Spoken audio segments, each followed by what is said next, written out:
సర్వేపల్లి నియోజకవర్గంలోని తోటపల్లి గూడూరు మండలం కొత్త కోడూరు బీచ్ రోడ్డుకు మంగళవారం రాష్ట్ర తెలుగుదేశం పార్టీ కార్యదర్శి బొమ్మి సురేంద్ర టెంకాయ కొట్టి రోడ్డు పనులను ప్రారంభించారు. పంచాయరాజ్ శాఖ ద్వారా ఈ రహదారిని మహాత్మాగాంధీ జాతీయ ఉపాధి హామీ పథకం ద్వారా 3,85,00,000లతో ఈ రోడ్డు మార్గాన్ని నిర్మించనున్నారు. ఎంతో కాలంగా కోడూరు బీచ్కు వచ్చే సందర్శకులు, వాహనదారులు ఈ రోడ్డు మార్గం గుంతలమయం కావడంతో అనేక ఇబ్బందులు పడేవారు. గత పాలకుల సృష్టికి తెచ్చిన ఫలితం కనపడలేదు. కూటమి ప్రభుత్వం అధికారంలోకి రావడంతో సర్వేపల్లి శాసనసభ్యులు సోమిరెడ్డి చంద్రమోహన్ రెడ్డి బీచ్ రోడ్ నిర్మాణం కొరకు ప్రతిపాదనలు పంపడం జరిగింది.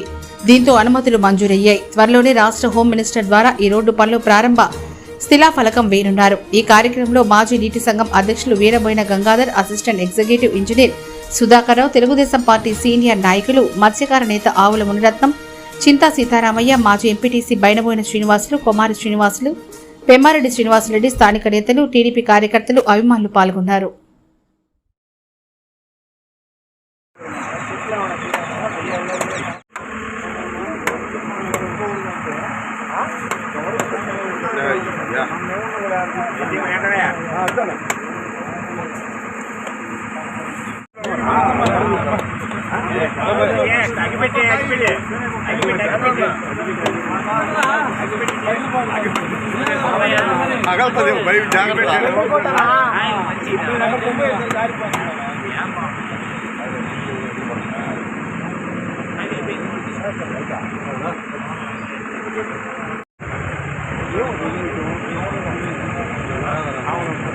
ముందుగా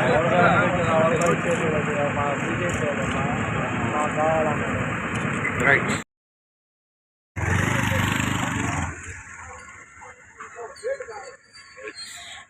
ఓకే చాలా